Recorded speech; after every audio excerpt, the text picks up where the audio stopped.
Hello students, good morning.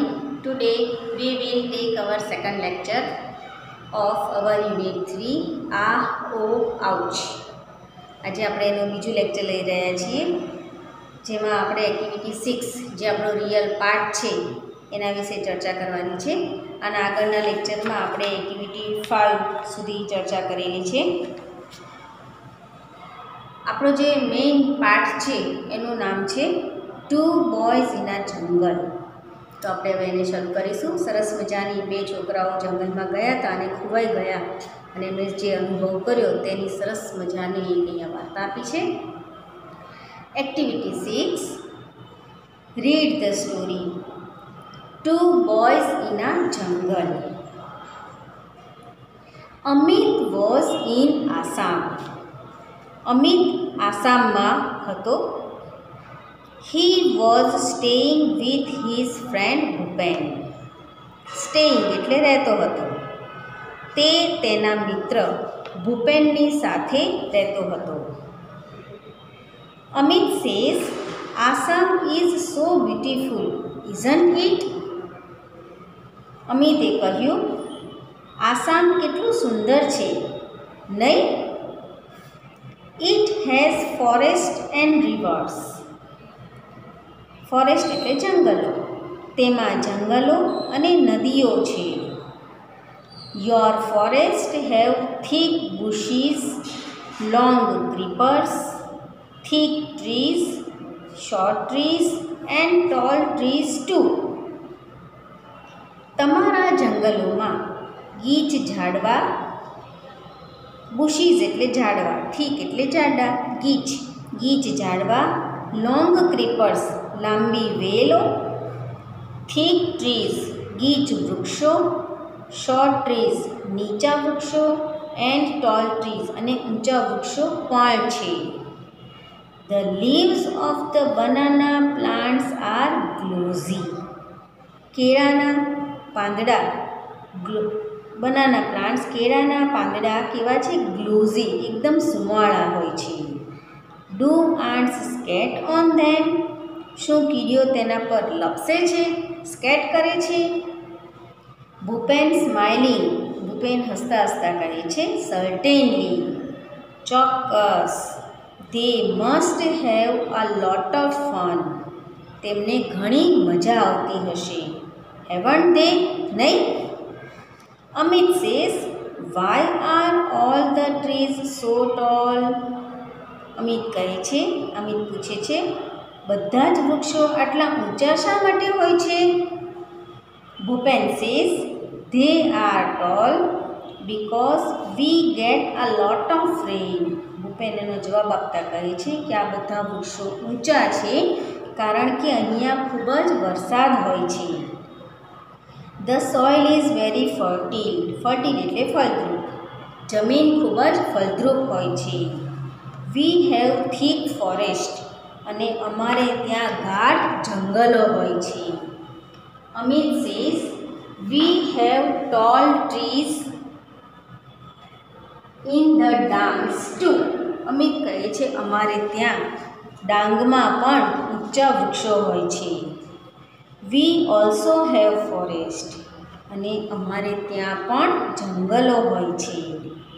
Bhupen says, Gujarat is famous for the Lions, isn't it? Bhupen કહે છે કે ગુજરાત એ સિંહો માટે પ્રખ્યાત છે, નહીં? Amit says, yes, we have a lion sanctuary. હા, અમારે અહીંયા સિંહનું અભયારણ્ય છે. We also have a wild ass sanctuary, sloth bear sanctuary and many bird sanctuaries as well. અમારે જંગલી, વાઇલ્ડ એટલે જંગલી, એસ એટલે ગધેડા, અમારે જંગલી ગધેડાનું અભયારણ્ય, સ્લોથ બિયર સેન્ચ્યુરી એટલે સ્લોથ જાતિના રીંછનું અભયારણ્ય અને મેની બર્ડ્સ સેન્ચ્યુરીઝ અને પક્ષીઓના પણ ઘણા અભયારણ્ય અહીંયા આવેલા છે. Are there wild animals in Assam? પૂછે પૂછે છે પ્રશ્ન કે શું આસામમાં જંગલી પ્રાણીઓ છે? ભૂપેન સેઝ, ઓ યસ, અરે હા. Our Kaziranga is famous for one horned rhino. અમારું કાઝીરંગા એક શિંગડાવાળા રાઇનો એટલે ગેંડા માટે જાણીતું છે. It is the UNESCO world heritage site. તે યુનેસ્કોની વર્લ્ડ હેરિટેજ સાઇટ છે. યુનેસ્કોનું આખું નામ થશે United Nations Educational Scientific and Cultural Organization, UNESCO. It is the UNESCO world heritage site. તે યુનેસ્કોની વર્લ્ડ હેરિટેજ સાઇટ છે.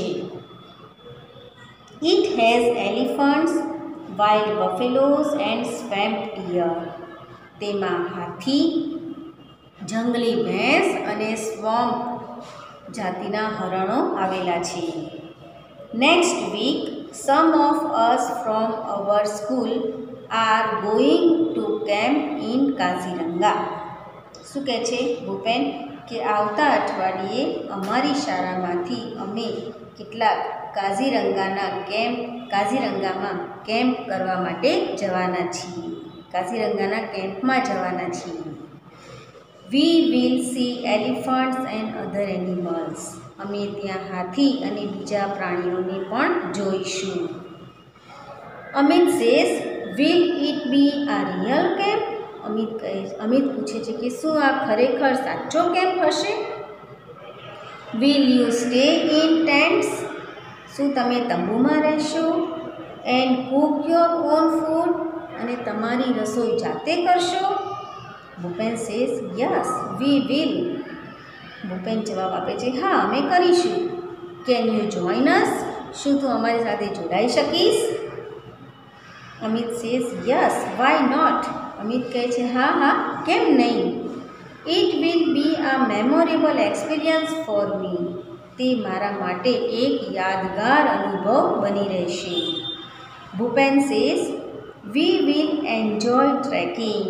ભૂપેન એના પ્રવાસની વાત કરતાં કહે છે કે આપણે ટ્રેકિંગનો આનંદ લઈશું. ટ્રેકિંગ એટલે પર્વતારોહણ કરવું, પર્વત ઉપર ચડવું, ઉતરવું. We will sing, dance and enjoy the bonfire.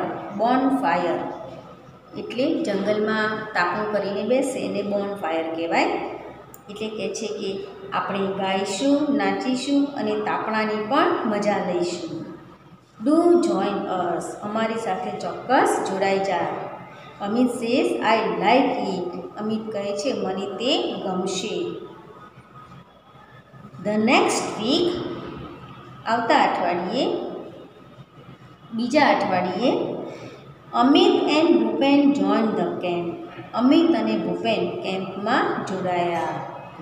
On the first day, પહેલા દિવસે they went out together to explore the forest. Explore એટલે નિરીક્ષણ કરવું. પહેલા દિવસે જ તેઓ જંગલનું નિરીક્ષણ કરવા માટે સાથે બહાર નીકળી ગયા. They so many birds, insects, animals. તેઓએ ઘણા બધા પક્ષીઓ, જંતુઓ અને પ્રાણીઓ જોયા. ડ્યુરિંગ ધ નાઇટ, રાત્રિ દરમિયાન, ધે લોસ્ટ ધીયર વે. તેઓ રસ્તો ભૂલી ગયા. But soon they got back on track. પરંતુ થોડી જ વારમાં તેઓ પાછા એમના સાચા રસ્તે આવી ગયા. Those moments were really thrilling for them. અને એ જેટલો સમય ખોવાઈ ગયા હતા રસ્તો, એટલો સમય તેમના માટે ખરેખર ખૂબ જ રોમાંચક હતી. ઓન ધ સેકન્ડ ડે, બીજા દિવસે, it was late in the evening. રાત્રે ખૂબ જ મોડું થઈ ગયું હતું. ધ બોયઝ વેર આ long way of from the camp. અને આ છોકરાઓ કેમ્પથી ઘણે દૂર નીકળી ગયા હતા. They were walking along the Brahmaputra river. તેઓ બ્રહ્મપુત્રા નદીના કિનારે કિનારે ચાલી રહ્યા હતા. They could hear the cries of animals all around them. તેમને તેમની આસપાસ પ્રાણીઓના અવાજ સંભળાતા હતા. Bhupen says walk fast. Bhupen કહે છે ઝડપથી ચાલ. We must get to the camp quickly. આપણે ઝડપથી કેમ્પ પર પહોંચવું જ જોઈશે. They heard the trumpet of elephants. અચાનક તેમણે હાથીઓના અવાજ સાંભળ્યા. Amit was excited. અમિત અવાજ સાંભળીને ઉત્તેજિત થઈ ગયો હતો. Amit in an excited voice. Amit એકદમ ઉત્તેજિત અવાજમાં કહે છે do you think we will see any elephants. શું તને લાગે છે કે આપણે કોઈ હાથી જોઈશું? Bhupen says weight. ભૂપેન કહે છે ઊભો રહે. Suddenly Bhupen stopped and held up his hand. અચાનક ભૂપેન ઊભો રહ્યો અને તેનો પોતાનો હાથ એને ઊંચો કર્યો. They stood steel and લિસન્ડ. તેઓ સ્થિર ઊભા રહ્યા અને થોડીક વાર ધ્યાનથી સાંભળ્યું. થમ થમ થમ થમ થમ થમ. A big animal was coming towards them. કોઈ એક મોટું પ્રાણી તેમની તરફ આવી રહ્યું હતું. It's an elephant. Bhupen whispered. ભૂપેને એકદમ ધીમા અવાજે કહ્યું તે હાથી છે. They walked quickly on the grass and hid behind a big tree. તેઓ ઝડપથી ઘાસ ઉપર ચાલ્યા અને એક મોટા ઝાડની પાછળ સંતાઈ ગયા. આ big black creature with white tusk, thick legs, big ears, small eyes and a long trunk was coming towards them. સફેદ દંતશૂળ, જાડા પગ, મોટા કાન, નાની આંખો, લાંબી સૂંઢવાળું એક મોટું કાળું ક્રિએચર એટલે પ્રાણી તેમની તરફ આવી રહ્યું હતું. It was coming closer and closer. તે વધારે ને વધારે નજીક આવી રહ્યું હતું. Amit says Bhupen it's an elephant. Amit કહે છે કે ભૂપેન આ તો હાથી છે. What a big creature it is. તે કેટલું મોટું પ્રાણી છે. I can't believe it. હું માની શકતો નથી. It's a dream. આ એક સ્વપ્ન જેવું લાગે છે. I have never seen a living elephant in my life. મેં મારા જીવનમાં ક્યારેય એક જીવતો સાચો હાથી કદી જોયો નથી. Can I C it from very near. શું હું તેને ખૂબ જ નજીકથી વધારે નજીક જઈને જોઈ શકું? Bhupen says please keep distance from the elephant. Bhupen કહે છે મહેરબાની કરીને થોડો દૂર રહેજે, થોડું અંતર રાખજે. Bhupen was worried. ભૂપેન ચિંતામાં હતો. There was a large elephant about 30 feet અવે. લગભગ 30 ફૂટના અંતરે જ એક મોટો હાથી હતો. Bhupen whisper.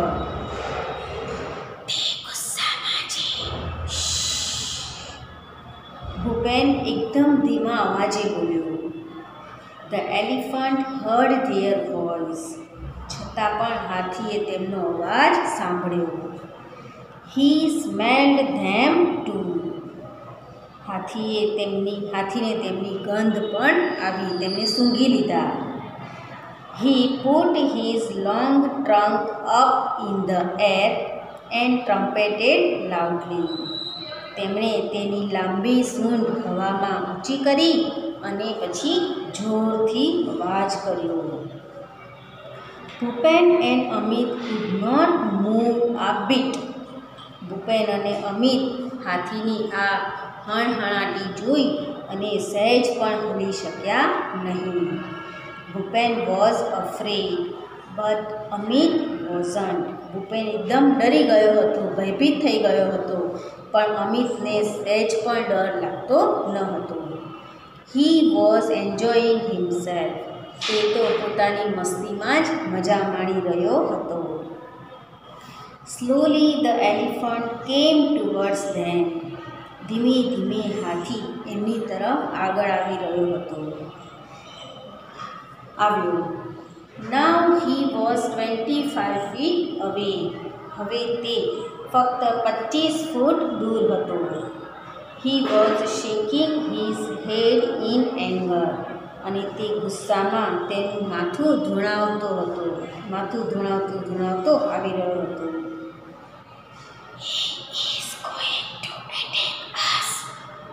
Bhupen whispered to Amit.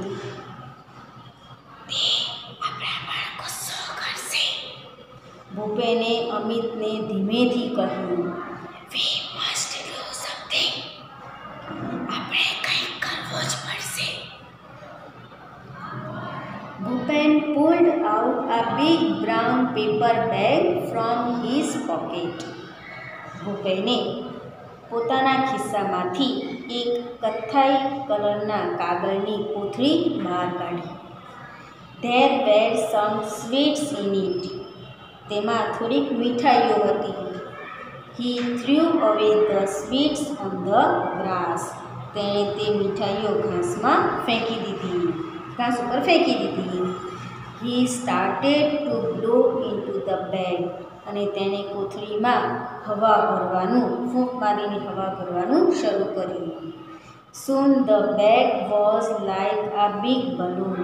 થોડી જ વારમાં કોથળી એક મોટા ફુગ્ગા જેવી થઈ ગઈ, મોટા ફુગ્ગાની જેમ ફૂલી ગઈ. He hit it hard with his hand. અને તેણે એ ફૂલેલી કોથળી ઉપર પોતાના હાથથી જોરથી એક મુક્કો માર્યો. અને પછી કોથળીમાંથી હવા નીકળી ગઈ અને અવાજ આવ્યો, ફટાક. What a loud sound it was. કેટલો મોટો અવાજ હતો. It echoed in the forest. Echo એટલે પડઘો પડવો. આખા જંગલમાં તેનો પડઘો પડ્યો. The elephant stopped, trumpeted angrily and turned away. આટલો મોટો ફટાક એવો અવાજ સાંભળી અને હાથી એકદમ અટકી ગયો, ઊભો રહી ગયો. ગુસ્સે થઈને એણે અવાજ કર્યો અને પછી પાછો ફરી ગયો. He walked quickly through the tall grass and soon disappeared into the forest. ઊંચા ઘાસમાં તે ઝડપથી ચાલ્યો અને થોડીક જ વારમાં જંગલમાં ક્યાંક અદૃશ્ય થઈ ગયો. What a useful trick. કેટલી ઉપયોગી આ યુક્તિ હતી. He thought we had a gun, said Bhupen, laughing softly. ધીમેથી હસતા ભૂપેને કહ્યું કે તેને એટલે કે હાથીને એમ લાગ્યું કે આપણી પાસે બંદૂક છે. યસ, સેડ અમિતે કહ્યું, હા, સાચી વાત છે. They walked towards the camp. તેઓ કેમ્પ તરફ ચાલવા માંડ્યા. After some time, Bhupen said, થોડી વાર પછી ભૂપેને કહ્યું, look, those are the lights of our camp. જો આપણા કેમ્પની પીળી લાઇટો આપણને દેખાય છે. What a thrilling experience it was. કેટલો રોમાંચક અનુભવ હતો. જોયું, બંને મિત્રો જંગલમાં ખોવાઈ ગયા અને પછી સામે જંગલી હાથી આવ્યો. તેમણે પોતાની બુદ્ધિનો ઉપયોગ કરી અને કેવી સરસ યુક્તિ દ્વારા હાથીને ત્યાંથી ભગાડ્યો. તો અહીંયા આપણે આ પાઠ પણ પૂરો થાય છે અને આપણે લેક્ચર પણ પૂરું કરીએ છીએ. જે કંઈ એક્ટિવિટીઝ છે તે આપણે નેક્સ્ટ લેક્ચરમાં ચર્ચા કરીશું. Thank you.